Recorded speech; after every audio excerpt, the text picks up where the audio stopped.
जिज्ञासा में किसी ने लिखा था कि मेरे पास घर है, मेरे पास गाड़ी है, मेरे पास संपत्ति है, खेत हैं बहुत सारे, जब ये सारी चीजें मेरे पास है ही तो मैं शिव को क्यों मानूं? देखिए, हम जब ये कहते हैं हम सोचते भी हैं कि हम किसके लिए क्या कह रहे हैं। आपके पास ये संपत्ति भाई साहब कहाँ से आई है? ये अनाज कहाँ से आया है? ये धरती आपकी है, ये मिट्टी आपने बनाया है, इसको जन्म अपने आप ले लिए थे। किसने जन्म दिया आपको? सांस अपने आप लेते हैं। अगर अपने आप लेते हैं तो एक सांस ज्यादा और एक सांस कम लेकर बताइए।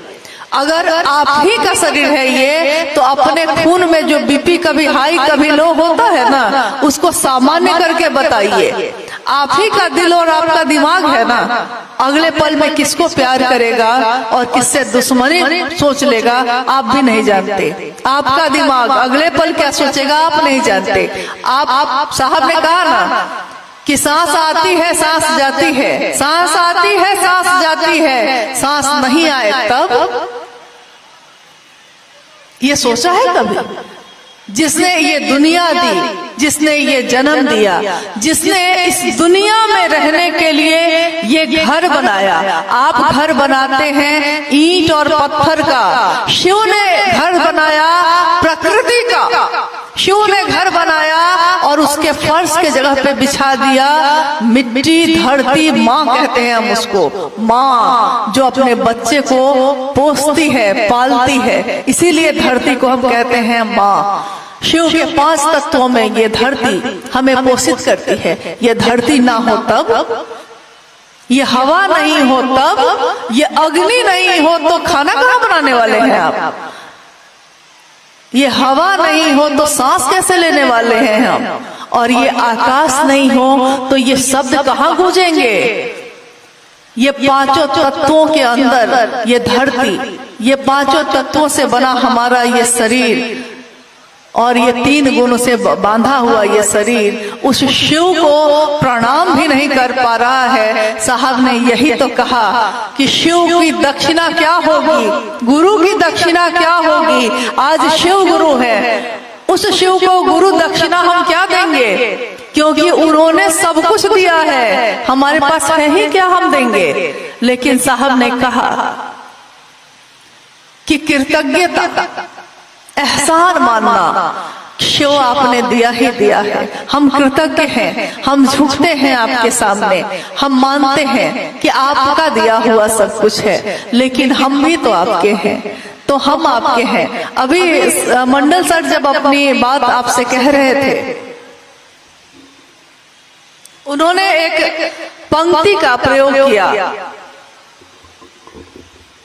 पंक्ति ये थी कि शिव सबके हैं इसलिए किसी के नहीं है।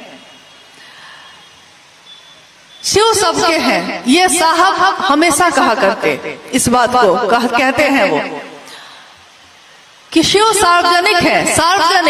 सार्वजनिक चीजें किसी एक की नहीं होती, कोई उसकी परवाह नहीं होता, उसका भोग, उसका उपयोग सारे लोग करते हैं, लेकिन उसकी परवाह कोई नहीं करता। सड़क पे आप चलते हैं, कहते हैं कि सरकार की सड़क है, ये सरकार ने बनवाई है। सड़क टूट जाए आप बनवाते हैं उसको? आप नहीं बनवाते। सड़क टूट गई है, आपको गाड़ी चलाने में दिक्कत है, एक्सीडेंट हो जा रहा है, पानी भर जा रहा है, लेकिन तब भी आप नहीं बनवाते, आप परवाह भी नहीं करते। आप कहते हैं कि सरकार की है, मेरी थोड़ी है।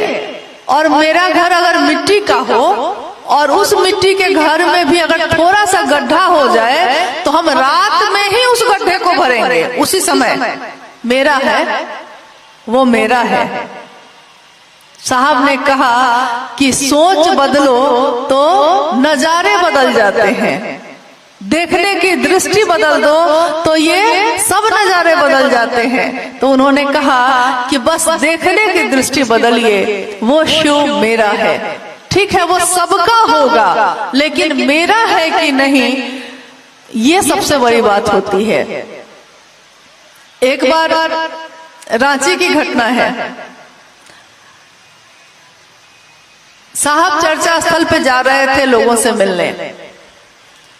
कुछ लोग जो हमेशा उनके साथ जाते थे चर्चा स्थल पे, मैं भी उसी समय पहुंची और साहब ने कहा कि चला जाए, गुरु भाई गुरु बहनों से मिल लेते हैं। तो मैंने कहा जी चला जाए। एक व्यक्ति जो वहां खड़े थे उन्होंने कहा कि अब आप आ ही गई हैं तो मेरे जाने की क्या जरूरत है। साहब को ये बात बहुत बुरी लगी, बहुत। उन्होंने कोई जवाब नहीं दिया। हम लोग साहब के साथ चर्चा स्थल पे चले आए। चर्चा में ही उन्होंने कहा कि आप कहते हैं कि मैं शिव का शिष्य हूं, शिव मेरे गुरु हैं, लेकिन जैसे ही कोई आता है आप कहते हैं कि ये तो आ ही गए हैं, मेरे जाने की क्या जरूरत है, मेरा क्या, अब मैं रुक जाती हूँ। तो देखिए उन्होंने कहा कि ये सबकी अपनी अपनी यात्रा है, अकेले की। आप भीड़ में बैठे हैं, लेकिन क्या हम लोगों ने कभी ये बात कही है क्या कि हम सबके गुरु शिव हैं? नहीं ना। हम लोगों ने कहा है कि मेरे गुरु शिव हैं। आपके हैं तो आप जानिए, मेरे हैं तो मैं जानूंगा, मेरे गुरु शिव हैं। साहब ने यही कहा कि आपके गुरु शिव की बात दूसरों तक पहुंची है या नहीं पहुंची है, ये आपने कभी सोचा है? अगर आपके हैं वो तो आप परवाह करिए और ये मत सोचिए कि दूसरा करता है कि नहीं। अब अपने तरफ देखिए कि मैं करता हूं कि नहीं। दूसरा नहीं करता है कोई बात नहीं, दूसरे की बात कर रहे हैं बैठ के, अरे अपनी बात भी कभी करिए कि आपने क्या किया है, आप कर रहे हैं।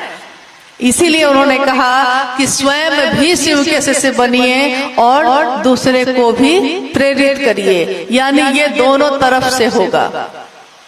उनके जीवन में भी तो बहुत सारे कांटे आए, उनके जीवन में भी तो बहुत सारी बाधाएं आई, लेकिन उन्होंने कहा कि कांटों पे चढ़ के ही गुलाब खिलता है। कांटों के ऊपर ही चढ़ के गुलाब का फूल, फूलों का राजा कहा जाता है उसको, वो इतना सुंदर होता है, इतना सुगंधित होता है।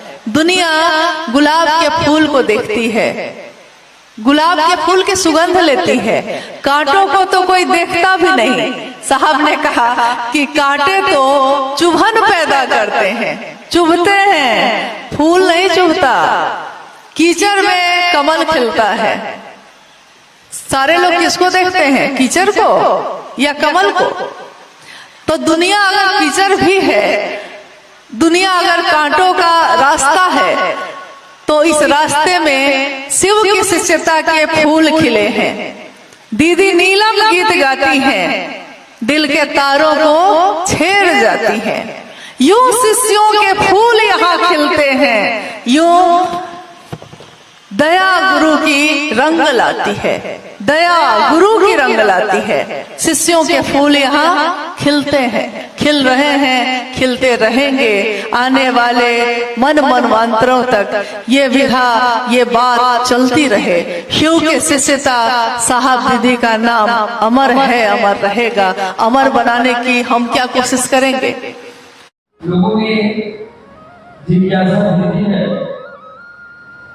कि साहब अक्सर कहते हैं कि शिव सार्वजनिक है, इसलिए किसी के अपने नहीं। इसका क्या भावार्थ है? साहब जी क्या समझाना चाहते हैं, कृपया बताएं। जिज्ञासा आपने सुनी है। जिज्ञासा यानी मन में उठने वाला कोई प्रश्न, कोई ऐसी बात जिसको हम समझना चाहते हैं। साहब भैरवानंद जी ने कहा कि शिव सार्वजनिक है, यानी सबके हैं, सबके लिए है। भगवान है वो, भगवान तो सबके लिए होता है, इसीलिए किसी के नहीं है, किसी के अपने नहीं है। कोई भी चीज सार्वजनिक अगर होती है, यानी ऐसी चीज जो सबके लिए है। हम इस सामने जो सड़क है उस सड़क पे चलते हैं, गाड़ियां चलती हैं, ट्रक चलते हैं, हम पैदल भी चलते हैं, यानी सारे लोग, दुनिया के लोग जो इस रास्ते से गुजरते हैं, जिनको कहीं जाना होता है, वो इस सड़क का उपयोग करते हैं। लेकिन अगर सड़क टूट जाए, सड़क में अगर गड्ढे हो जाए, पानी से भर जाए तो उस सड़क को मरम्मत करने कोई नहीं आता। क्यों? क्योंकि सबकी है ना। सरकार देखेगी क्या करेगी, मेरी थोड़े ही है। देखिए, उपयोग कौन करता है? हम और आप। लेकिन सबके मिल गया तो उसी दिन कर लेंगे, मेरा है। यानी सबकी जो चीज है उससे हमको मतलब नहीं है, उपयोग हम करते हैं उसका, लेकिन मेरी सिर्फ नहीं है तो हम उसके बारे में सोचते भी नहीं है, उसकी परवाह भी नहीं करते।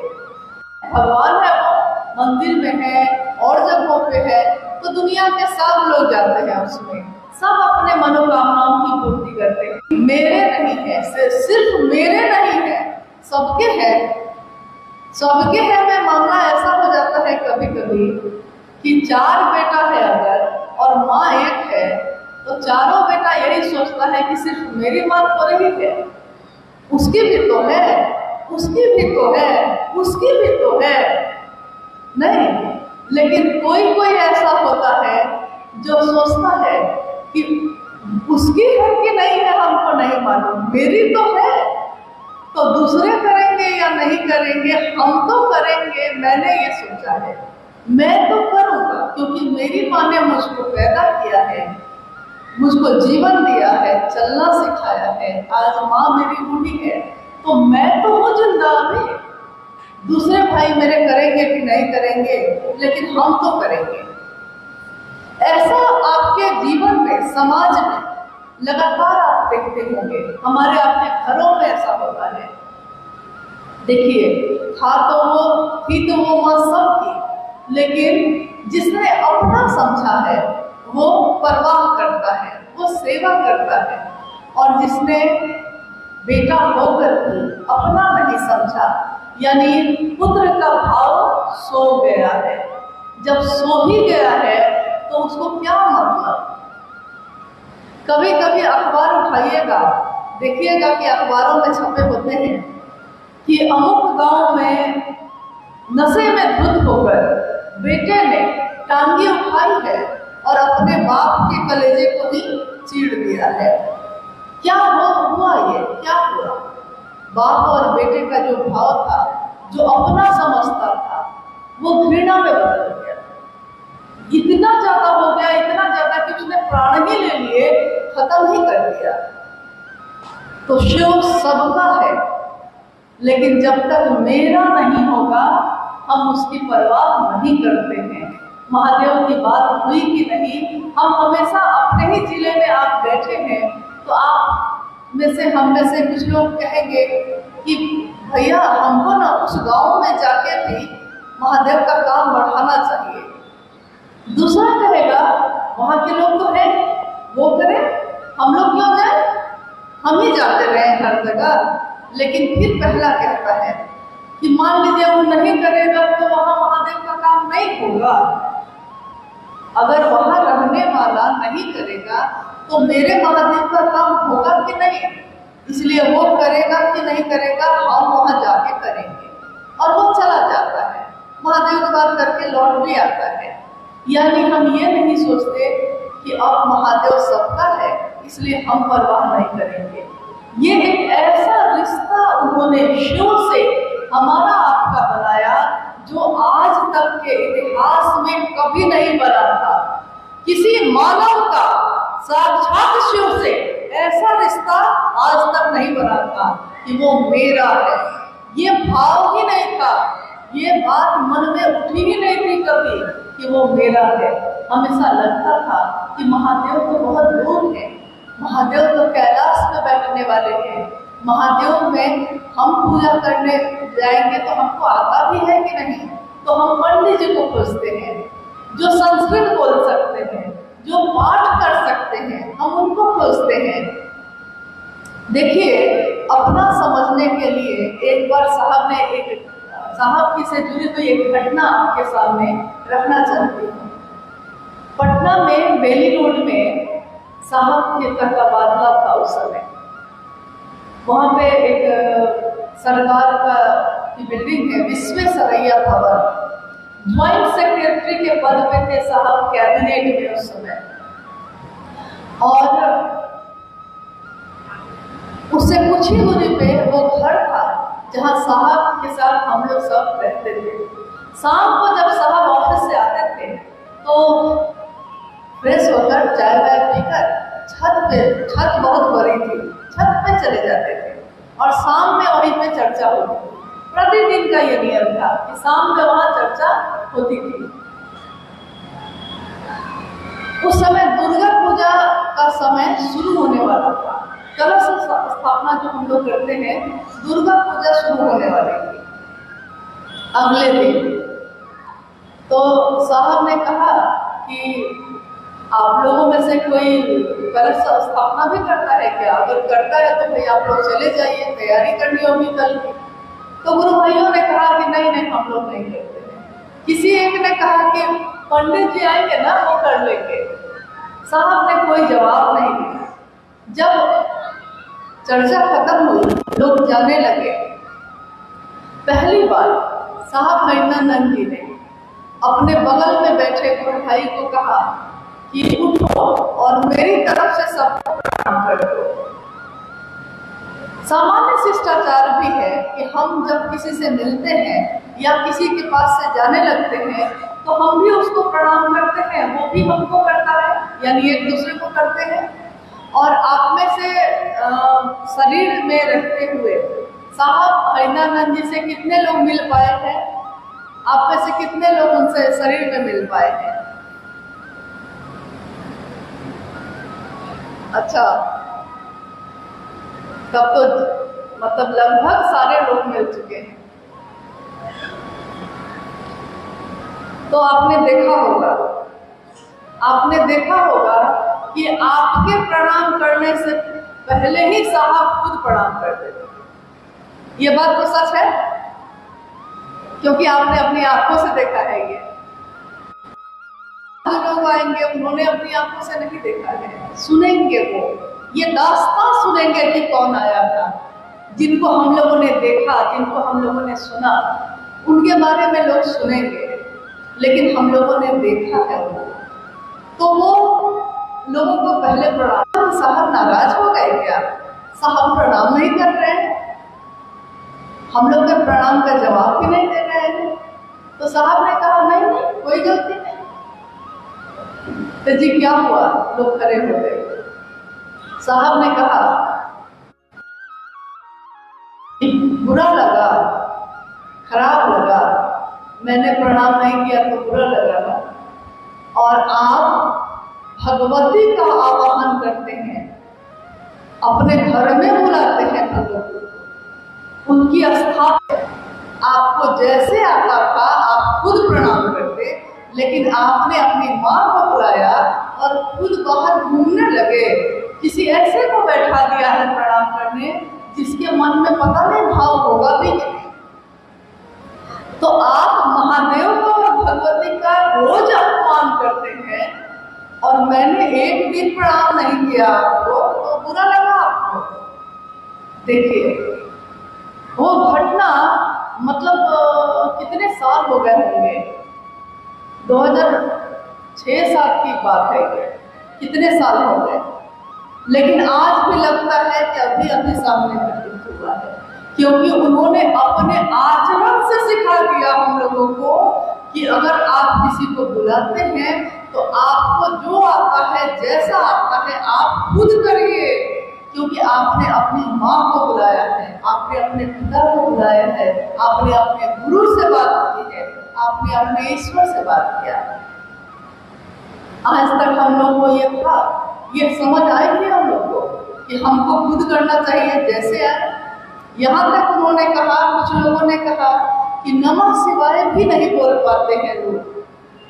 संस्कृत तो बहुत दूर की बात है, नमः शिवाय जो मंत्र है, कुछ लोग ऐसे भी हैं, ऐसे इलाके में हैं कि नमः शिवाय सही से नहीं बोल पाते हैं। तो साहब ने कहा कि आप शब्द अर्चना के सुधार लेंगे सबको। अब शब्द है, मतलब कि गलत बोल रहे हैं, सही नहीं बोल रहे हैं, लेकिन भाव है प्रणाम का। अगर भाव है प्रणाम का तो सुधार लेंगे सबको। यही आपने सुना होगा, हे उरग उड़ के बल जा, गलधार लेंगे शंभू।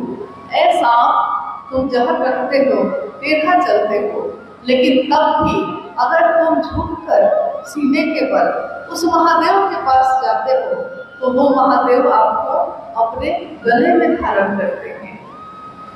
उन्होंने कहा अब शब्द अर्चना के, अर्चना का भाव हो तो भाव वहां ग्रहण होते हैं, शब्द नहीं।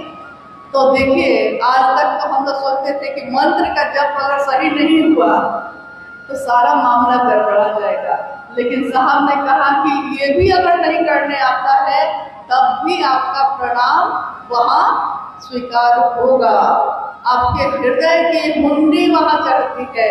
पैसे का व्यापार नहीं है यहाँ, और सम्मान और सुविधाओं का बाजार नहीं है यहाँ। सिर्फ की शिष्यता है ये।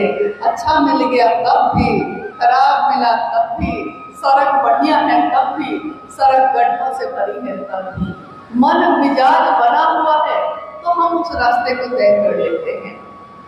इसीलिए साहब ने कहा कि शिव सबके हैं, लेकिन हर व्यक्ति को उन्होंने कहा कि अपना बनाओ, मेरे हैं वो। पहला जब घोषणा ही हम लोगों ने किया था तो हम लोगों ने उस घोषणा में कहा था, जिसने भी घोषणा की उसने कहा कि इस गुरु भाई ने या इस गुरु बहन ने आज से, अभी से महेश्वर शिव को अपना गुरु बनाया है। ये नहीं कहा था कि हम सब मिल के महादेव को गुरु बनाएंगे। हर व्यक्ति ने ये कहा था कि मैंने अपना गुरु बनाया है। तो अपने का रिश्ता जो है यही तो आग लगाता है। साहब नहीं कहा था कि आग क्या लगाता है, ये अपना। 4 साल से घर नहीं गए हैं, 4 साल से बेटा घर नहीं गया, लेकिन उसका बाप रहता है वहाँ, बाप रहता है। 4 साल से मुंह नहीं दिखाया है उसको, लेकिन उस बाप को किसी ने गाली दे दी है। तो एक बार उन्होंने इधर ही हाल में कही थी, पिछले साल ये बात, कि वो चंबल के घाटी में डाकू बन के रहने लगा था। 4 साल तक नहीं आया था घर। पता चला उसको कि मेरे बाप को किसी ने गाली दी है। वो घाटी से आया, जिसने गाली दी थी उसको गोली मारी और चला गया। बताइए तो क्या हुआ, क्या किया? 4 साल से नहीं आ रहा था, लेकिन मेरे बाप को भी गाली। देखिए, ये है मेरा। आगे बढ़े।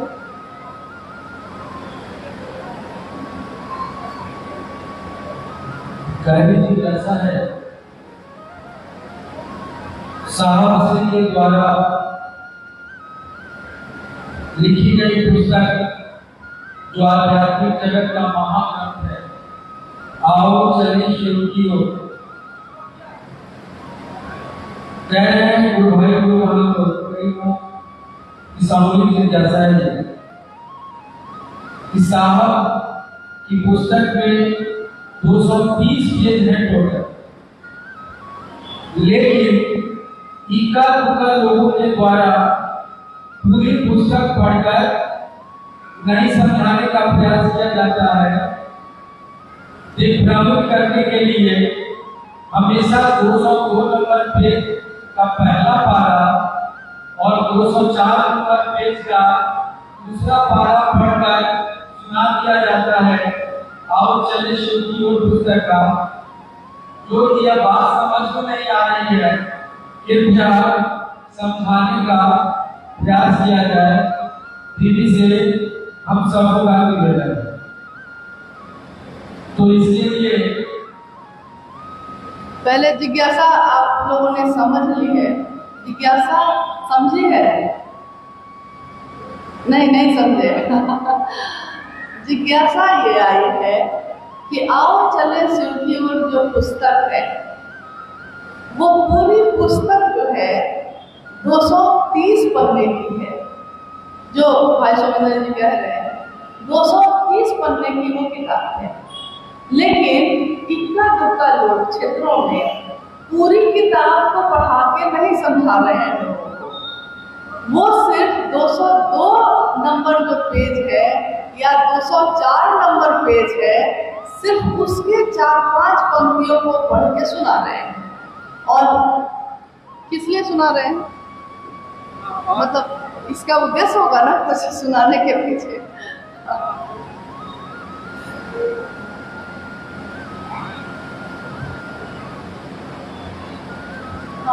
हाँ बोलिए।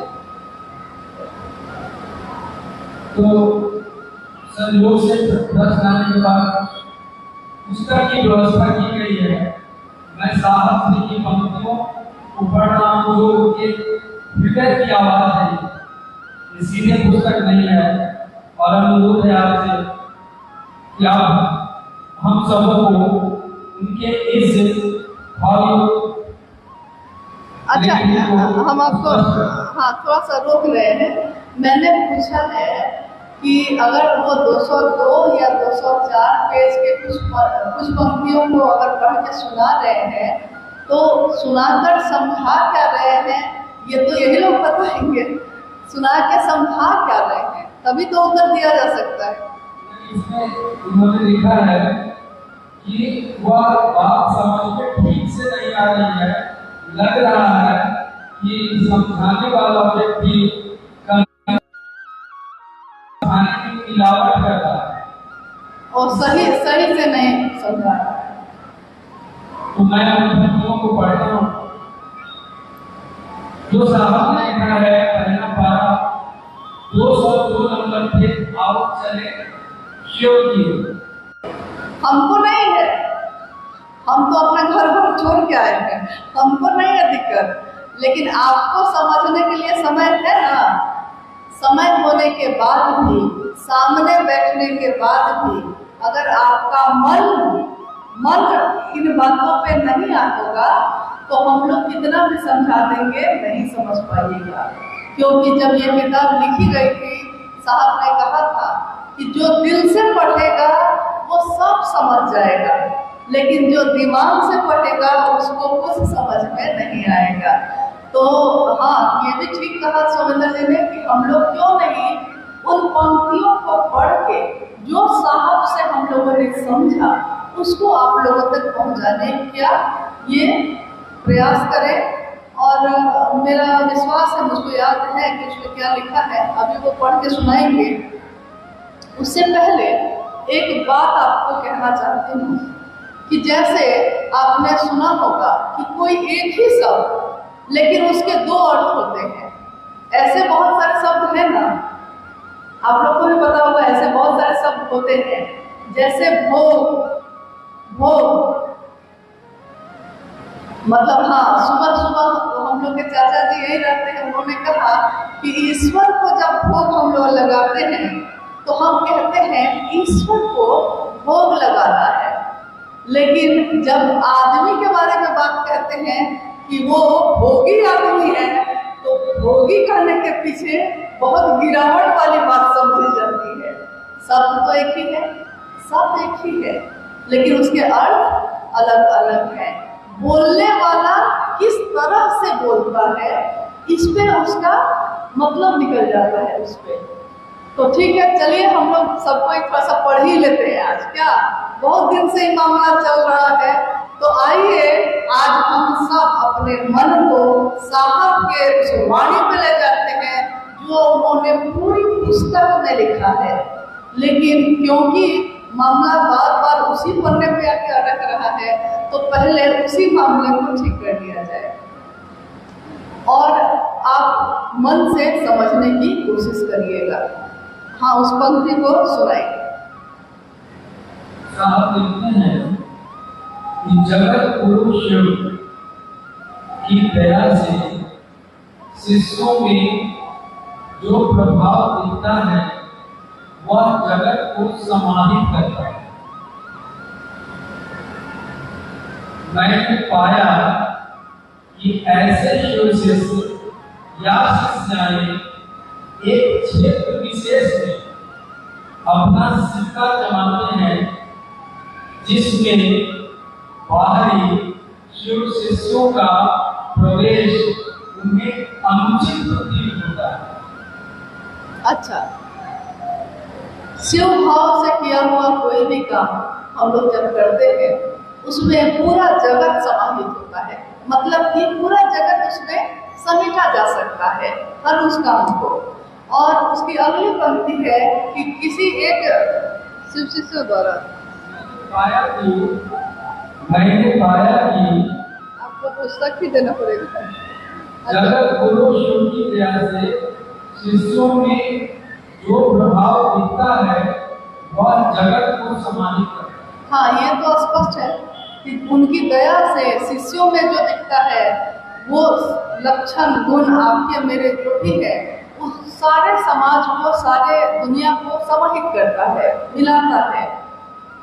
आगे का लिख रहे हैं साहब, मैंने पाया कि ऐसे शिव शिष्य या शिष्याएं एक क्षेत्र विशेष में अपना सिक्का जमाते हैं।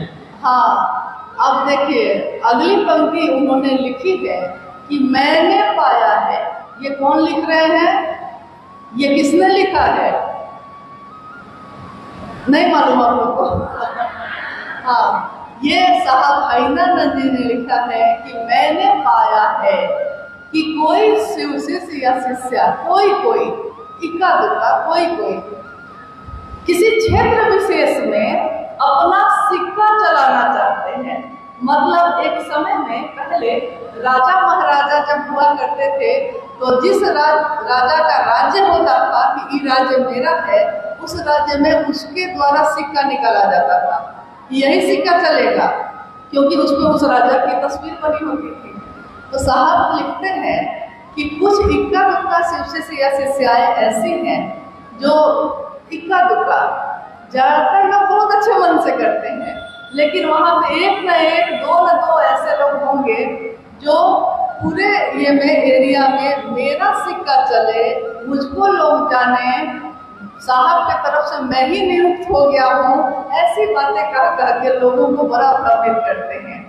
सीधे सरल लोग होते हैं, महादेव का नाम होता है तो वो सोचते हैं कि चलो यही भैया आगे रहे, चलो यही दीदी आगे रहे, हमको क्या महादेव का काम कर लेना है। लेकिन साहब ने पाया, उन्होंने खुद ये पाया है कि ऐसा होता है। जिसमें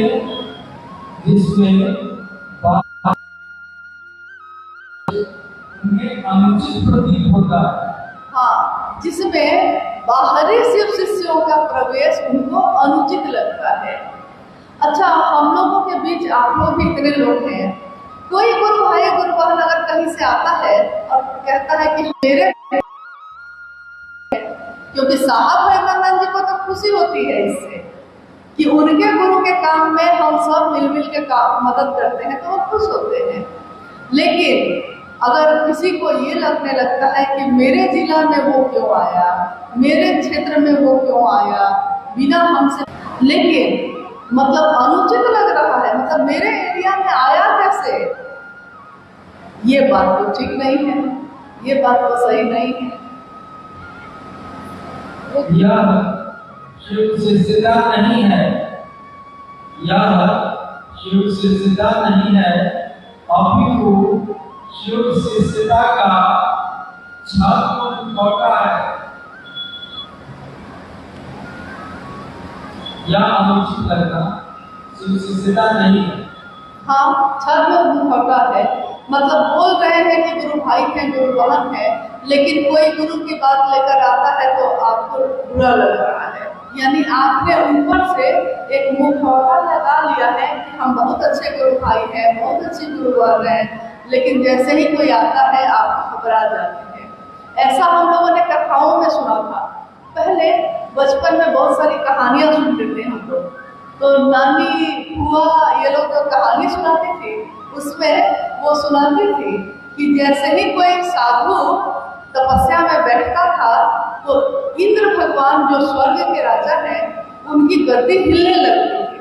तो जब गद्दी हिलने लगती थी तो वो दौड़ के कभी ब्रह्मा जी, कभी विष्णु जी, कभी शिव के पास दौड़ते थे कि साधु बैठा है तपस्या करने ईश्वर के लिए, लेकिन डर हो जाते थे कि मेरी गर्दी तो नहीं चली जाएगी। तो वही होता है हाल हम लोगों का, कोई आया नहीं, अगर वो अच्छा से बता रहा है तब डर और बढ़ जाता है। ऐसा नहीं ना मेरा वैल्यू कम हो जाएगा, ऐसा तो नहीं हो जाएगा, तो ये सोच के हम लोग घबरा जाते हैं। ऐसा भी होता है। गौर से सुनिए, शायद मेरे धराधाम से प्रस्थान के बाद भी क्षेत्र में कुछ शिव शिष्यों और शिष्याओं द्वारा स्वयं को गुरु, श्रेष्ठ अथवा अगुआ घोषित कर दिया। जब ये पुस्तक लिखी गई थी, कोरोना काल का समय था और सारे लोग अपने घरों में बंद थे।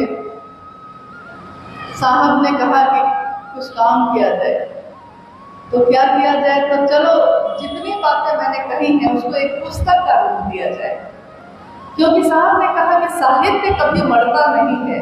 आज अगर हमारे पास साहित्य नहीं होता तो गीता का ज्ञान आप कहाँ से पढ़ के सुनाते। तो उन्होंने कहा कि शिव शिष्यों के लिए मैं एक ऐसी पुस्तक छोड़ूंगा जो हमेशा उनको सही रास्ता दिखाती रहेगी। और उसी समय उन्होंने लिखी थी ये, और वो साल जब चल रहा था तो ये पंक्ति उसी में लिखी गई है कि श्याम मेरे हरा धाम से जाने के बाद भी। साहब लिख रहे हैं उस समय जब वो बिल्कुल सही से थे और शरीर में थे, उपवन राशि में बैठे हुए थे, ये किताब की रचना हो रही थी। उन्होंने लिखा है एक पंक्ति, लेकिन ये पंक्ति शायद आपको किसी ने सुनाई है कि नहीं, 202 नंबर पन्ने में ही है। श्याम मेरे धराधाम से जाने के बाद भी कुछ लोग अपने को उस क्षेत्र का अगुआ या श्रेष्ठ या वरीय घोषित करने लगेंगे, क्योंकि जैसे ही साहब शरीर से शिवलीन हुए तो शरीर का एक भय तो होता है, तो सबको लगने, मतलब कुछ लोगों को लगने लगा कि शायद अब मुझको रोकने वाला कोई नहीं है, मैं जो चाहे कर सकता हूँ। लेकिन उसको उस दिन ये लगा था, साहब हरिनंदन जी को इतने साल पहले ही पता चल गया था कि आगे क्या होगा, तो उन्होंने ये लिख दिया था कि हो सकता है। ये क्या लिखा उन्होंने हम लोगों को सावधान होने के लिए लिखा ये, ताकि हम ऐसे लोगों को पहचान सकें, सभी शिव के शिष्य ऐसे लोगों की पहचान कर सकें कि अगर कोई आपको समझाने लगता है कि हम साहब के बहुत नज़दीकी हैं या मेरा यहाँ पहुँच है वहाँ पहुँच है, तो आप सावधान होइए, क्योंकि कोई सही शिव का शिष्य ऐसा काम नहीं करेगा। तो उन्होंने कहा कि अगर कोई क्षेत्र का हम ही अगुआ है, साहब ने अपनी शक्ति मुझको ही दे दी है, ऐसा भी कहा जाता है। और ये ऐसा पहली बार नहीं हुआ है, ये उस समय भी हुआ था जब माँ नीलमानंद जी शिवलीन हुई थी। मतलब वो 17 जून 2005 को शिवलीन हुई थी। जब वो शिवलीन हुई थी उसके बाद कभी कुछ शिव शिष्यों ने इसका भी जिक्र आओ चले शिव की ओर में साहब ने किया है, इस बात को भी लिखा है। आप में से किसी ने इस बात को पढ़ा है? माँ नीलमानंद जी के देहावसान के बाद क्या हुआ, साहब ने इसमें लिखा है आओ चले शिव की ओर में। आपने पढ़ा है इसको? नहीं, मतलब उस पन्ना से इधर से उधर हो ही नहीं रहे हैं, तो पढ़िए ना फिर से। तो उसमें उन्होंने लिखा है कि उसके बाद भी कतिपय, यानी किसी ने ये कहा था कि माँ नीलमानंद जी ने अपनी आध्यात्मिक शक्ति ऊर्जा मुझ में दे दी है, क्योंकि हॉस्पिटल में मैं उनके साथ था। किसी ने कहा कि उनकी सेवा में मैं उनके साथ था, उसी समय दे दिया था मुझको। किसी ने कहा कि मुझको ही करके गई है कि तुम्ही को अब संभालना होगा सब कुछ। हम लोग हैरान हो गए कि ये कब हुआ। हम लोग भी वही थे, ये हुआ कब? वैसा ही हो गया। साहब ने इस किताब में उस समय का जिक्र किया है और उन्होंने लिखा है कि आने वाले समय में भी इसकी आशंका है कि जब मैं शरीर में नहीं रहूँगा, शायद मेरे धराधाम से जाने के बाद ऐसा होगा कि कुछ ऐसे लोग आएंगे जो आपके बीच ऐसी बात भी करेंगे। सम्मान, सुविधा और लोग की भीड़ ये किसको खराब लगती है? तो ऐसे लोग आ सकते हैं। उन्होंने सावधान होने के लिए कहा है कि ऐसे लोगों को आप पहचान सकते हैं, खुद ही पहचान लीजिएगा। जल्दी करो। गुरु शिष्य परंपरा में गुरु के देहावसान के पूर्व गुरु द्वारा उत्तराधिकार सौंपने की परिपाटी नहीं है। किताब दीजिए, पढ़ के हम बोल देते हैं, जल्दी होता है, समय लग रहा है। हम लोग थोड़ा इसको जल्दी जल्दी करते हैं क्योंकि समय कम है और बातें बहुत ज़्यादा हैं। 202 में जिस बारे में ये जिज्ञासा आई है, ये जिज्ञासा आई है कि साहब ने देखिए इसमें क्या लिखा है। हम में से बहुत लोग पढ़े लिखे नहीं हैं, या अगर पढ़े लिखे भी हैं तो ये हिंदी की अच्छी भाषा में लिखी हुई किताब है, तो बहुत बार शब्द के अर्थ तो हम समझ जाते हैं लेकिन उसका भाव नहीं समझ पाते। मतलब ये क्या क्या के लिए लिखा गया है, क्यों लिखा गया है। तो कुछ जगहों से ये खबर आई थी और यहाँ भी जब हम लोग आए हैं कल से तो बार बार ये बात सुनने को मिली है कि ये पंक्ति बार बार पढ़ के सुनाई जाती है। तो मैंने कहा कि चलिए एक बार हम लोग भी साहब के नज़र से इस पंक्ति को आज पढ़ लेते हैं, क्योंकि साहब ने उस दिन कहा था कि जो दिल से पढ़ेगा वो समझ जाएगा कि मैं क्या कहता हूँ, क्या कह रहा हूँ। इसमें लिखा है, गुरु शिष्य परंपरा में गुरु के देहावसान के पूर्व गुरु द्वारा उत्तराधिकार सौंपने की परिपाटी रही है। यानी हमारे भारतवर्ष में या और जगहों पे भी जहाँ भी गुरु शिष्य परंपरा होती है, उसमें अगर गुरु शरीर से जाने लगते हैं यानी वृद्ध हो जाते हैं तो उनको लगता है कि अब मेरे जाने के बाद कौन संभालेगा, तो वो अपने शिष्यों में से किसी एक को उत्तराधिकारी बना लेते हैं। ये बात तो आपने सुनी होगी, कभी न कभी सुनी होगी। अब इस पंक्ति को पढ़ने के बाद ताकि गुरु परंपरा चलती रहे, पहली बात तो इसमें ये आती है कि हाँ, जो बार बार ये पढ़ के सुना रहे हैं वो ये कहना चाहते हैं कि देखिए साहब ने साफ कहा है कि कोई यहाँ नहीं है उत्तराधिकारी, कोई यहाँ नहीं है वरीय, कहीं जाने की जरूरत नहीं है, यहाँ तक कि साहब के यहाँ भी जाने की जरूरत नहीं है। ऐसा भी सुना है मैंने, आप लोगों ने सुना है, किसी ने कहा है आपको, ये कहा होगा जरूर। लेकिन अब हम लोग आते हैं इस बात पे, ये पंक्ति साहब ने किसके लिए लिखी है? गुरु शिष्य परंपरा जो देह में चलती है। शरीर में अगर कोई गुरु है तो वो गुरु जाएंगे तो किसी शिष्य को उत्तराधिकारी बनाएंगे, लेकिन हमारे गुरु कौन है? हमारे गुरु कौन है? शिव। शिव शरीर में है, शिव शरीर में है, कभी रहे क्या, आए क्या? कण कण में है, लेकिन शरीर में गुरु बन के तो आए नहीं हो। और शिव के मौत की खबर आई है, शिव बूढ़े हो गए हैं, अभी तक तो पता नहीं चला है। तो ना तो हम लोग के गुरु कहीं गए हैं और ना जाने का कोई सवाल है। तो जब गुरु जाएंगे ही नहीं तो उत्तराधिकारी होगा कौन यहाँ? कोई नहीं। कौन है? कोई है उत्तराधिकारी? और एक कल शाम में मैंने एक घटना बताई, ये भी साहब की बताई हुई बात है कि बहुत बार जो नहीं हुआ है उसी की चिंता में हम लोग दुबले होते जाते हैं। जो हुआ भी नहीं है, जो होने भी नहीं जा रहा है, लेकिन हम लोग चिंतित हो जाते हैं पहले कि अरे बाप रे, ऐसा तो नहीं कि साहब शरीर में नहीं है तो कोई बन जाएगा अगुआ, कोई बन जाएगा श्रेष्ठ, कोई बन जाएगा उत्तराधिकारी। जी नहीं, ऐसा कभी नहीं होगा। और ना तो साहब हरिनारायण जी ने शिव के शिष्यों को ये ज्ञान दिया है कभी, उन्होंने कभी नहीं कहा। उन्होंने तो खुद से भी नहीं जोड़ा था कभी, उन्होंने सीधे शिव से जोड़ा था, क्योंकि वो जानते थे कि आगे चल के ये मामला भी हो सकता है। तो उन्होंने ये मामला ही बंद कर दिया, ये रास्ता ही बंद कर दिया कि मामला ही नहीं है, ना तो गुरु का शरीर जाएगा, ना तो कोई दूसरा उत्तराधिकारी होगा। तो यहाँ क्या है, आगे की पंक्ति क्या कहती है?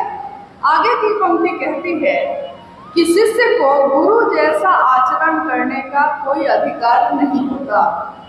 यह सर्वदा एवं सर्वथा मान्य होगा। यह सर्वदा, साहब लिखते हैं, हम सभी शिव शिष्यों के लिए लिखा है उन्होंने कि ये सर्वदा यानी हमेशा, कभी भी बदलेगा नहीं ये। यह सर्वदा सर्वथा मान्य होगा कि अगुआ यानी आगे कौन है, सबसे आगे कौन चल रहा है, वो श्रेष्ठ एवं मार्गदर्शक यानी रास्ता दिखाने वाले,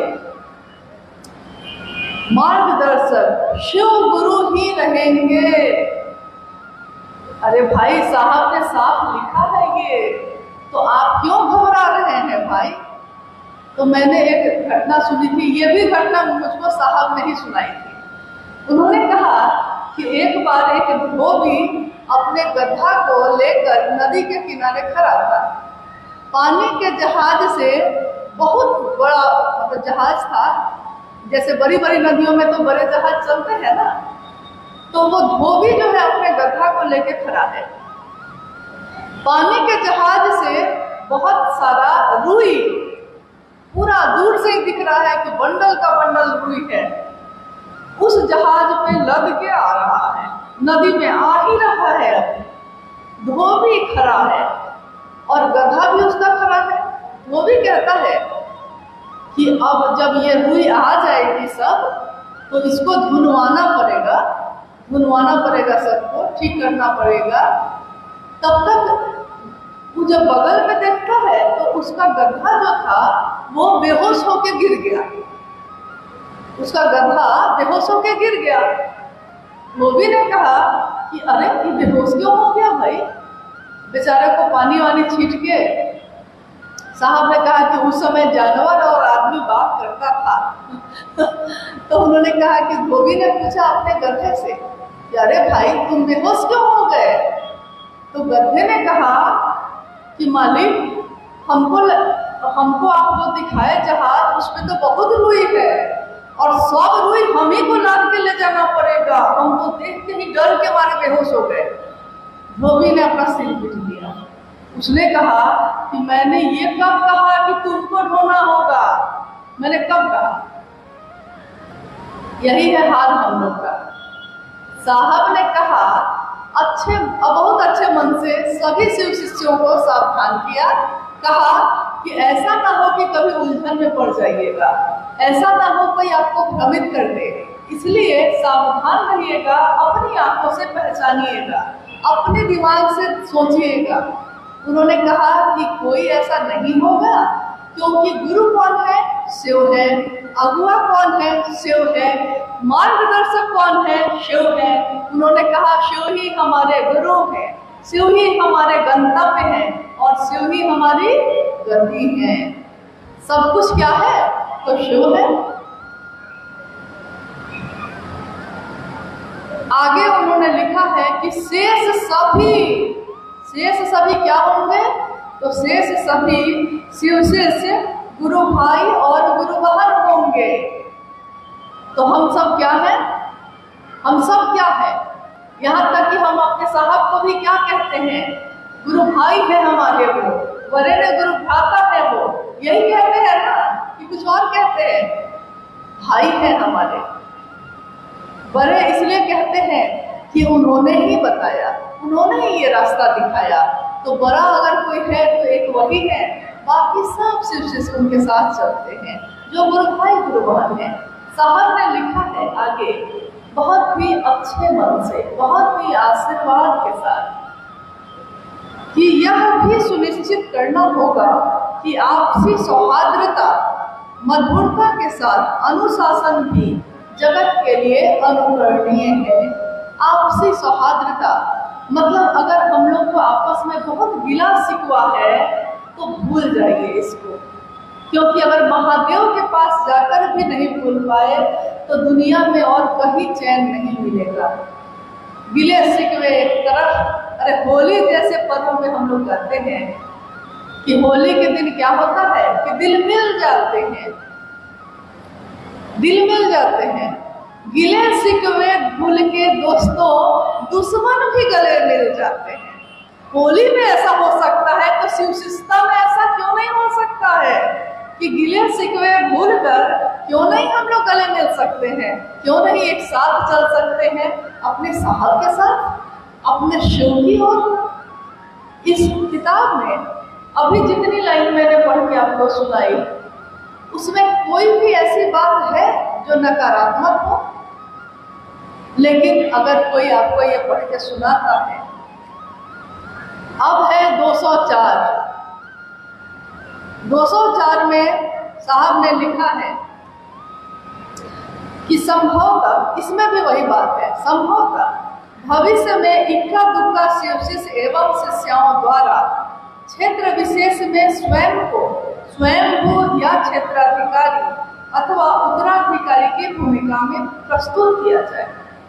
साहब लिखते हैं कि हो सकता है, संभवतः भविष्य में ऐसा हो सकता है कि मैं शरीर में नहीं होऊंगा तो करोड़ों लोगों की संख्या है आज शिव के शिष्यों की, तो कोई भी सोचने लग सकता है ना ऐसा कि क्यों नहीं ये सारे लोग मेरे अंडर में आ जाए, मेरे पीछे आ जाए, ऐसा सोच के कोई कर सकता है ऐसा। तो सावधान रहना है हम लोगों को। ऐसे लोग प्रत्यक्ष अथवा परोक्ष ऐसी भूमिका का प्रदर्शन कर सकते हैं। प्रथमतः यह स्मरण रखना है कि आध्यात्मिक ऊर्जा का जागतिक लालसाओं की पूर्ति के निमित्त प्रयोग सर्वथा निषिद्ध है। आध्यात्मिक ऊर्जा का जागतिक लालसा के लिए प्रयोग सर्वथा निषिद्ध है। यानी जब हम अध्यात्म के रास्ते पे बढ़ते हैं तो शिव की ऊर्जा कम मात्रा में ही सही, छोटे छोटे अंशों में ही सही, लेकिन हम में आप में उतरती है। आपने देखा होगा कि आपका मन पहले से अच्छा हो गया है, आपका मन पहले जो था वो अब शांत हो गया है। पहले जिसका चेहरा देख नहीं पाते थे अब उसके साथ बैठ के खा भी लेते हैं, गुस्सा भी है लेकिन खा भी लेते हैं। इतना तक तो बदल गया है नहीं, यानी बदला है। तो साहब लिखते हैं कि आध्यात्मिक ऊर्जा आती है, यानी कुछ आध्यात्मिक शक्तियाँ आती हैं, उतरती है शरीर में, लेकिन उसका अपने सुविधा के लिए, जागतिक लालसाओं के लिए, यानी कि हम आ रहे थे मेरे लिए ये प्रबंध हो, ये प्रबंध हो, या मेरे घर में इतना लोगों का ये खाना बनता है तो आप ही पहुँचा दीजिए। ऐसी बहुत सारी सुविधाएं और बहुत सारी लालसाएं शिव की शिष्यता में निषिद्ध है। साहब लिखते हैं निषिद्ध है, यानी हम और आप इसका डिमांड नहीं कर सकते हैं। साहब ने कहा कि आप कहीं गए हैं, गुरु भाई गुरु बहन है आपके लिए चाय पानी रख दिया है तो पी लीजिए, लेकिन कह नहीं सकते हैं आप कि हम आ रहे हैं तो मेरे लिए ये चीज करके रखिएगा, मेरे लिए खाना बना के रखिएगा, आप कह नहीं सकते हैं। लेकिन डिमांड मतलब मांग नहीं कर सकते हैं, लेकिन किसी ने रख दिया है तो आप खा सकते हैं। देखिए मूल इसमें यही है कि जो शिव शिष्यता से ऐसे मार्ग पर भटक रहे हो उन्हें समझाने की आवश्यकता पड़ेगी, और नहीं तो उन्हें शिव गुरु के आश्रय हेतु छोड़ देना होगा। शिव शिष्यता के शिव ही मार्गदर्शक एवं गुरु है। यानी अगर कोई समझता है तो आप समझाइए उसको कि भाई अभी भी समय है, ये सब कर्म छोड़ दो, छोड़ो ये सब मामला, साहब जो समझाना चाहते हैं, अगर तुमको मन है तो वही चीज़ समझाओ, और नहीं तो ऐसा मत करो कि 4 लाइन। अभी कुछ लोगों को हम लोग देख रहे हैं कि साहब की चर्चाओं में भी तोड़ मरोड़ कर रहे हैं। साहब की चर्चा का वीडियो जो YouTube पे डाला जाता है, उसमें भी वो क्या करते हैं कि 4 लाइन में अगर साहब गुस्सा के कोई बात कह रहे हैं तो वो 4 लाइन निकाल लिया है और उतना ही डाल रहा है। मेरा आश्चर्य ये होता है कि अरे डालना था तो पूरी चर्चा डालते ना, सुन लेते हम लोग साहब ने पूरी बात क्या कही है। नहीं, लेकिन आधी अधूरी बात यानी कि उसके अर्थ बदल जाते हैं। ये आप क्यों कर रहे हैं और आपको ऐसा करके क्या मिलेगा? क्या ऐसा करके साहब वृंदानंद जी खुश हो जाएंगे या शिव आपके प्रसन्न हो जाएंगे? अगर ऐसा होता है तब तो जरूर करिए, एकदम करना ही चाहिए ऐसा।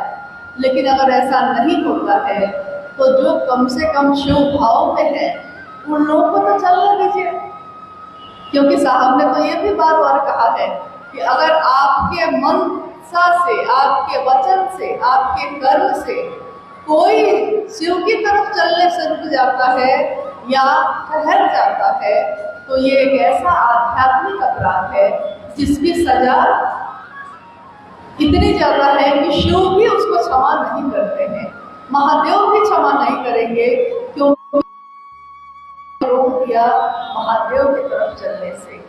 और मेरा एक आश्चर्य ये भी है कि एकाध लोगों ने कहा है, सबने नहीं, लेकिन कहा है कि लोग कहते हैं कि हम लोगों को साहब के यहाँ नहीं जाना चाहिए। तो मैंने जिसने ये कहा, मैंने बताया उसका रंग नहीं देखना चाहिए। तो दोष उसका नहीं है जो हमको आपको ये कहता है, दोष हमारा है, क्योंकि हम पे दूसरे का रंग कैसे चढ़ रहा है, ये तो नहीं होना चाहिए था। दूसरे का रंग हम पे चढ़ा कैसे? अभी होली की बात की मैंने, होली में 1-2 बार मैंने देखा कि एक पेंट जैसा रंग होता है, अगर कोई पहले आके उसको लगा दे चेहरे पे तो उसके बाद उस पर कोई दूसरा रंग नहीं चढ़ता है ना? पूरा चेहरा चमकने लगता है भूत की तरह एकदम, और उस पे लाख अंत में क्या होता है कि दूसरे जो है रंग लगाना भी थक जाते हैं, कहते हैं कि तुम्हारे चेहरे पे तो ऐसा रंग चढ़ा है कि हम लोग का रंग बर्बाद हो जाता नहीं। हाँ, इसको पढ़िएगा, इस पुस्तक को पढ़िएगा जरूर, लेकिन पूरा पढ़िएगा, आधा नहीं। आधा से अर्थ से अनर्थ हो सकता है, और नहीं समझ में आए समझने की कोशिश करिएगा। आगे हम लोग और जिज्ञासाओं पे जाते हैं। और जिज्ञासा है इसी पावन पुस्तक से एक गुरु भाई की जिज्ञासा है, पेज नंबर 210 है। पेज नंबर 210 में साहब लिखते हैं कि व्यक्ति के ध्येय की प्रत्यक्षा पर शिव अनुगामी चिन्मय भाव का संधान किया गया। शब्दों का अर्थ समझ में नहीं आ रहा। इसी चूंकि आज पुस्तक पे ही बात हो गई और अच्छा ही है। साहब की बोली बात, साहब की लिखी बात, साहब की सोची हुई बात हम सभी शिव शिष्यों के जीवन का आधार है, क्योंकि अगर हम उस मुख्य राह पे चलते हैं तो हम सब उनके साथ चल रहे हैं, लेकिन अगर राह भटक गए तो जंगल में कहाँ भटकेंगे कुछ पता नहीं है। 210 नंबर पेज कहा आपने। हाँ, इसी में आओ चले शिव की ओर में। साहब ने लिखा है कि शिव के शिष्यों का उद्देश्य क्या होना चाहिए। शिव के शिष्यों का उद्देश्य क्या है, और उसको अपनी दृष्टि को, अपनी सोच को, अपने मन को कहाँ, किस बिंदु पे एकाग्र करना चाहिए, इसी के लिए उन्होंने ये पंक्ति लिखी है। ये पंक्ति कहती है कि व्यक्ति के ध्येय की प्रत्यंचा पर पढ़िएगा तो समझ में ही नहीं आ रहा है कि क्या लिखा हुआ है। क्या समझ में आया? समझ में नहीं आया। लेकिन साहब ने समझाया था ये व्यक्ति यानी इंसान, ध्येय यानी कि उद्देश्य, उसकी मंशा क्या है। साहब ने कितनी बार कहा होगा क्या कि आपकी मंशा क्या है, आपकी नीयत क्या है, आप चाहते क्या है, सो ना बोलिए।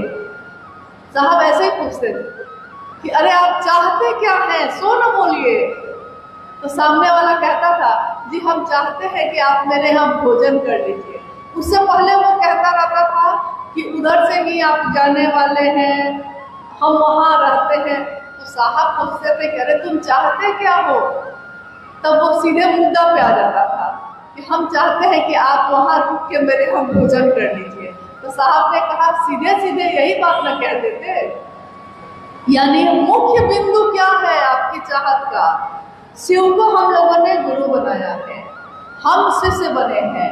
शिव के शिष्यों का मुख्य उद्देश्य क्या है? व्यक्ति, हर व्यक्ति, मैं, आप में का हर व्यक्ति अपने ध्येय यानी अपने उद्देश्य की प्रत्यंचा पर, यानी कि आपने देखा होगा और झारखंड में तो बहुत ज्यादा है, तीर और धनुष देखा है। तीर धनुष तो चलाया भी होगा। तो तीर और धनुष जो होता है, तो वो जो धनुष, वो क्या कहते हैं उसको, जिस पर तीर को लगाया जाता है, धनुष ना, धनुष।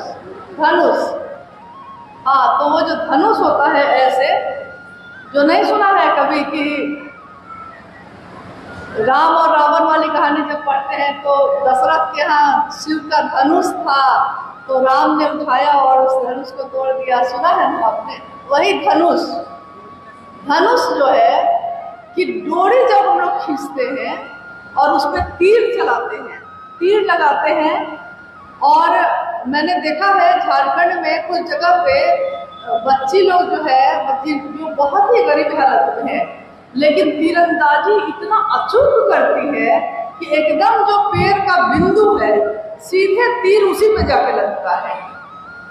यानी अपना जो आपकी मनसा जो है, आपका ध्येय जो है, उसकी प्रत्यंचा पर जो आपने ऐसे धनुष को चढ़ाया है ना, प्रत्यंचा पर। आगे क्या? शिव अनुगामी। हाँ, मतलब धनुष को आप खींचा है, तीर को चढ़ाने वाले हैं आप। शिव अनुगामी, महादेव है वहाँ, और महादेव का ही अनुसरण, उन्हीं का अनुगमन करने वाला तीर अपने मन के नियत पे, अपने मन की मनसा पे चढ़ाना है। अपने मन पे वही प्रत्यंचा चढ़ानी है, उस पे तीर वो चढ़ाना है जो सीधे शिव तक जाती है, शिव का अनुगमन करती है। और वही पूरा सीधे वही, मतलब कि तीर सीधे जाएगा तो जाएगा कहाँ?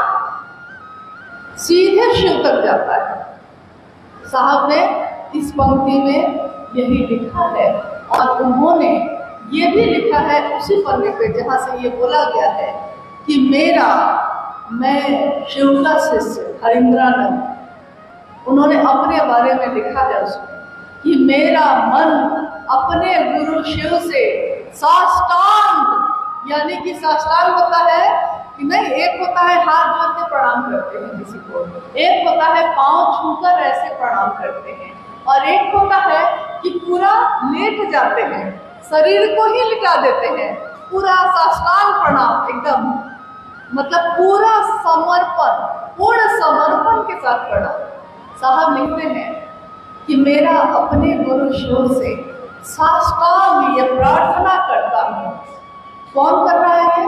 कह रहे हैं कि मेरा मन प्राण ये प्रार्थना करता है मेरे शिव से कि शिव की शिष्यता में जो लोग चल रहे हैं उनके मन का भाव शिव की अतल गहराइयों में समाहित होता रहे।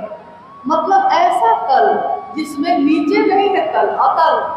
तालाब में भी बहुत नीचे जाइएगा तो तल होता है, नदी में भी तल होता है, समुद्र में भी तल होता है, लेकिन एक ऐसा स्वभाव का तल जिसमें नीचे कोई तल नहीं है, यानी वो अतल है, उसमें सभी शिव शिष्यों का मन का भाव समाहित होता रहे, उसमें जाता ही रहे, उसका मन उसमें जाता ही रहे। शिव के शिष्य हरिनानंद साहब अपने गुरु शिव से साष्टांग ये प्रार्थना कर रहे हैं सभी शिव शिष्यों के लिए। ये मामूली बात नहीं कह रहे हैं वो। किसी के इश्क में, किसी की मोहब्बत में, किसी के प्रेम में अगर हम पड़ते हैं तो हमारे मन की यही दशा होती है ना। प्रेम का तल होता है? नहीं होता। किसी से प्रेम हो गया है तो कितना होगा, कहाँ जाके रुक जाना चाहिए पता ही नहीं है, रुकते ही नहीं है, हम बढ़ते ही चले जाते हैं। पूरी दुनिया एक तरफ हो जाती है, पूरा समाज एक तरफ हो जाता है। किसी से इश्क हो गया है तो सारे लोगों ने साथ छोड़ दिया, लेकिन हम उसका साथ नहीं छोड़ते।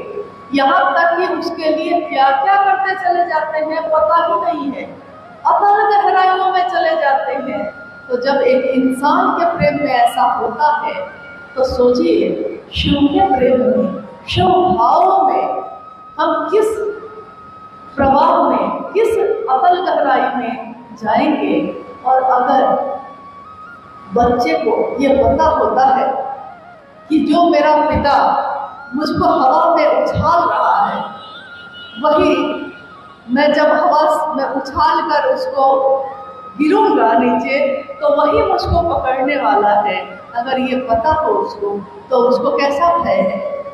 साहब ने कहा आओ चले शिव की ओर, यानी उन्होंने कहा कि मेरे साथ आओ। उन्होंने ये नहीं कहा था कि जाओ। कुछ लोग ये भी कहते हैं कि साहब ने अपने शरीर की अंतिम संगोष्ठी में कहा कि अब आप रांची से विदा हो रहे हैं। तो मुझको बड़ी हंसी आई। अरे भाई, जब साहब पटना में रहते थे और बाहर से लोग आते थे तो जब जाने लगते थे संगोष्ठी से तो साहब कहते थे ये बात कि अब आप लोग पटना से विदा हो रहे हैं, अब आप लोग अपने अपने जगह पे जाके ये काम करिए। जब साहब हरिनानंद जी देवघर में रहने लगे, अगर किसी गुरु भाई के पास वहाँ की संगोष्ठी की रिकॉर्डिंग होगी तो वो देख सकते हैं, उसमें भी साहब ने कहा है कि अब आप देवघर से विदा हो रहे हैं। उन्होंने ये नहीं कहा था कि मैं भी विदा हो रहा हूँ, ये तो नहीं कहा था, आप विदा हो रहे हैं। तो उन्होंने रांची में भी संगोष्ठी में ये कहा कि अब आप रांची से विदा हो रहे हैं, आप जाके क्षेत्रों में बैठक करिए। वो लगातार कुछ दिनों से ये बात कह रहे थे कि हम लोगों को हर जगह जाकर बैठक करनी चाहिए, लोगों से बात करनी चाहिए। अगर मन में भ्रम है, दरार है तो उसको दूर करना चाहिए, ताकि गुरु का काम सौहार्दता के साथ प्रेमपूर्ण वातावरण में हो सके। तो जिन्होंने ये कहा है कि आओ चलो मेरे साथ, जिन्होंने ये कहा है कि मैं शिव का शिष्य हरिनानंद पद प्रक्षालन करूंगा, पैर धोऊंगा उन सभी का जो इस रास्ते के, इस पथ के पथिक है या जो पथिक होंगे, जो ये कह रहे हैं अगर वो चले जाएंगे तो ये कौन करेगा कि जो आने वाले समय में भी पथिक होंगे उनके भी पैरों की थकान वही उतारने वाले हैं। ये कौन कह रहा है? अपने गुरु शिव के लिए वो इतना झुके। पिछले बार 28 मई 2022 को नेपाल की राजधानी काठमांडू में साहब श्री के साथ हम सब गए थे। उस जगह पे एक संगोष्ठी रखी गई थी। मतलब लोगों को ये नहीं पता था कि साहब उसमें जा रहे हैं, या हम लोग के बारे में भी नहीं पता था। वहाँ के लोगों को ये बताया गया था। साहब ने ही कहा था कि बोलना कि अनु बाबू आ रहे हैं और मेरे बारे में नहीं बताना है क्योंकि भीड़ बहुत हो जाएगी, और जो लोग आ जाएंगे मिलने के लिए मैं उन लोगों से बात कर लूँगा। 28 मई 2022 काठमांडू के गुरु भाइयों ने एक हॉल में कुछ गुरु भाई गुरु बहनों को बुलाया था। साहब के साथ जब हम लोग वहाँ पहुँचे तो सारे लोग साहब को देखकर खुश हो गए एकदम। साहब ने कहा कि देखिए मेरा कोई कार्यक्रम नहीं था, इसलिए आज मैं चर्चा नहीं करूँगा, लेकिन अगर आप लोग कुछ पूछिएगा तो मैं उसका उत्तर दूंगा। तो गुरु भाई गुरु बहनों को माइक दिलवाया गया। एक गुरु भाई ने कहा कि साहब मुझको लगता है कि महादेव को गुरु बनाकर मैं फंस गया। उस गुरु भाई ने कहा कि साहब मुझको लगता है कि मैं महादेव को गुरु बना के मैं फंस गया, न छोड़ पा रहा हूँ न चल पा रहा हूँ।